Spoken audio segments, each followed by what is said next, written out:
After storming out of the Senate stock-taking and planning retreat in Machakos County, these 15 senators allied to the Azimio coalition lined up a number of accusations against Speaker Amason Kingi, steadfast in their calls for broader public input. They're demanding for transparency from Kingi, whom they accuse of handling several legislative processes in an undemocratic way. The Speaker has made it impossible for members to present matters affecting the electorate for debate on the floor. The Speaker has repeatedly and without legal justification refused to approve questions and motions sponsored by the members of the minority.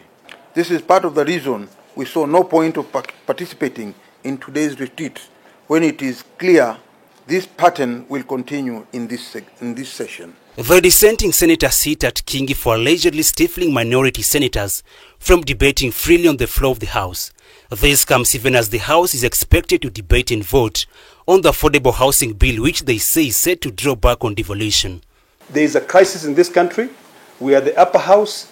A lot of bills will end up in court because a lot of Kenyans are out there and they are focusing on protecting devolution. If we cannot question a bill that has to do with housing, if the two speakers of the two houses cannot concur on that bill, on whether the matter concerns counties or not, the first thing the majority do during debate of a critical bill like that housing bill is to come and limit debate and say, instead of the 20 minutes that is allowable, everybody should just debate for 3 minutes.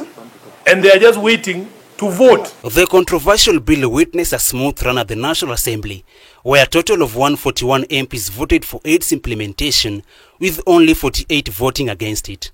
The bill's continued implementation by the Kenya Revenue Authority, despite a court order, continues to draw criticism. The latest critic being the Law Society of Kenya, who are threatening to commence a contempt of court proceedings against the taxman for unlawfully deducting the housing levy. The statement comes few days after the Attorney General Justin Muturi directed KRA to stop the deductions. There is no legal basis to deduct the housing levy, and this action amounts to contempt of court and arbitrary imposition of tax.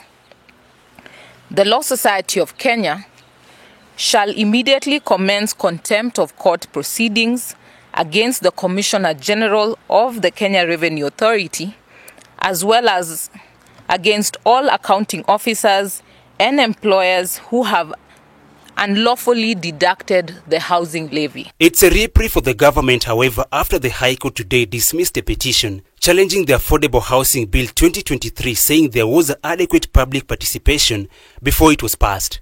K24 TV, Nairobi.